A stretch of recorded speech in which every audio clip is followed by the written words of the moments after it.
This video is going to be my thoughts on current TV models that are on the market, especially ones that are going to be marked down on Black Friday in terms of price. Now, since I'm looking for a TV, a 55-inch TV, because my stand can only hold a 55, my problem is some of the TVs that are currently releasing are way too buggy, have way too much problem, and frankly, companies are not focusing towards the cheaper side of TV. They're more focused on their expensive TV lines, which is understandable. But then again, they also got to remember customers are also going to be conscious about how much they're going to spend. As for me, I'm thinking of going with Vizio, the M8 model, to be exact, because of, well, one primary reason. It pretty much has all the 4 video format: HDR, HDR10 Plus, Dolby Vision, HLG, which I'm like, sold. But there's a problem. Vizio has way too much picture quality problems. Some people say they're good with their current unit, some people say they're not good with their current unit, including people who reviewed on YouTube say it's good and it's bad at the same time. But when you go on Vizio's Twitter page, oh my god, read every one of those tweets and you see how much people are frustrated with their TV. Frankly, my point of view, I would not go with a company that has such a terrible quality. I mean, the old days of TV were good, they didn't have too much problem. I'm still using the 2009 Insignia 32-inch, which is good. But right now, in my point of view, I would say avoid Black Friday TVs. If you can buy the 2019 model, go for it, but don't buy the 2020 model that are currently coming out. Too buggy, too much software issues. Some may be better than others, but your mileage may be different from which model TV you pick. Heck, you're lucky you get a panel that's good. If you're not lucky, you got a panel that's terrible.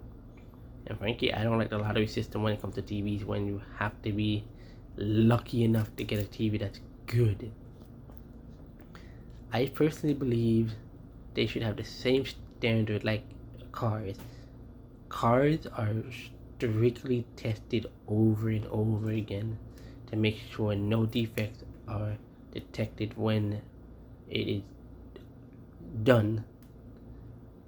Yes, there will be a few lemon cars here and there, but the car manufacturers know the risk of these type of things, and that's why I think TV should have some sort of same level of testing that car manufacturers have to avoid defects in their TVs, to avoid these type of headaches with customers. If they want reputation to go up, they need to fix their quality issues and how these products are being manufactured, in my point of view, because LCDs are technically easier to manufacture than their more expensive lines such as OLED, which takes a little longer to manufacture than LCDs, which are like slapped together, quick and done, boom, out the factory. That's pretty much as it is. We're considering LCD is technically an older technology, simple to manufacture and easy to bake, easy to build. For me, I'm not gonna bother buy no TV over Black Friday, but I am gonna go to Walmart and take a look at the M8 model. Walmart and Amazon has it. Some of these reviewers saying it's exclusively on Amazon, and I'm like, go check Walmart. I mean, Walmart has it. Best Buy only had the M7 version of the 7 series of the M8. No, of the M Smart. Oh, fuck. Of the M series. Jesus, I'm losing my words. The best time, in my opinion, based on what I researched on Google, would be towards February to April or mid-March, towards the end of April, because I have a feeling they might get these TVs fixed during that time, because frankly, companies are just gonna move on to new model TVs such as 8K, 2.1 HDMI input, 48, all that other jargon, maybe 12-bit panels, we don't know, 48 bandwidth, we don't know. But the point is, TV companies are not gonna stay on a TV model that has no interest in them. They're gonna want to put most of their money towards the bigger, high-end, better processing TVs, and the lower tier TVs get some money going towards them. But how often are they gonna fix these type of problems? And people complain that some of these problems have been around for years. TVs have no interest to fix those. They'd rather just keep on putting the money toward their flagship model TVs. They don't really concern themselves too much with the, I'm gonna say, mid-tier to lower-tier TVs, which have no priority to them. Their flagship has the most priority, because that's where most of the technology is going, and that's where they want to get the most money out of people. Put the flagship TV in front of them, try to persuade them to buy it, bam, and they buy it without a heartbeat. Whereas their mid to low tier TVs, yeah, good, but they're gonna have their problems. But they're not gonna advertise as much as their flagship TVs. I would say TCL 6 Series Mini LED is a good TV, but one problem: it consumes a lot of power. Everything else is fine, but that's one reason why you don't see a lot of mini LEDs, because it consumes power like crazy. Frankly, I would never really go with a mini LED. I'd rather wait for that technology to fly by, because I mean, nobody else is doing it other than TCL, which is a good thing for them. They can test out this technology, improve on it, and make a better model next year, or maybe a few years down the line. We don't know. So my model would be between Samsung and Vizio, maybe TCL.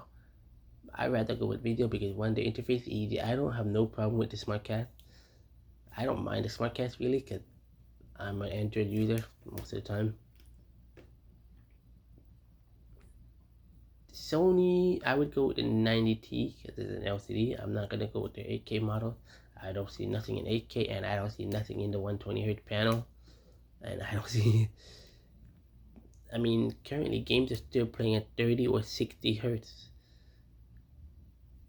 and I have no problem with it. I'm good with that setup.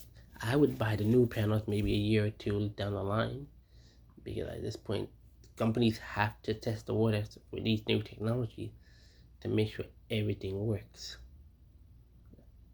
And speaking of technology and TV, let's get into the Xbox and PlayStation situation. People are buying these new Xboxes and new PlayStations on pre-order, and yet they don't even have a TV that can take full advantage of it. They may have their 4K 60Hz TV, which are all good, but they may not have that 4K 120Hz TV, which is like, okay, why pre-order the thing? For me, I don't really do too much pre-ordering on any technology at all anymore. I done it once, and back just say that did not go over well. So I'm like, geez, I'm not doing any more pre-order. In my defense, wait at least 1 year. 1 year should be plenty of time. If you can do that, you're good. If you can't, well, be an early adopter. That's pretty much what you are when you start pre-ordering these new technologies that are coming out. You're pretty much an early adopter on anything.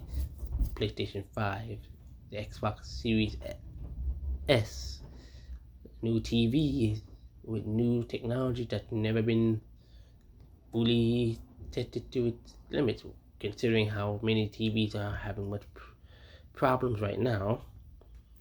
So that's just an example. So all of you guys who are just pre-ordering consoles, buying new TVs that are just recently coming out, are pretty much early adopted in the technology. For me, I'm waiting about at least 6 months to a year.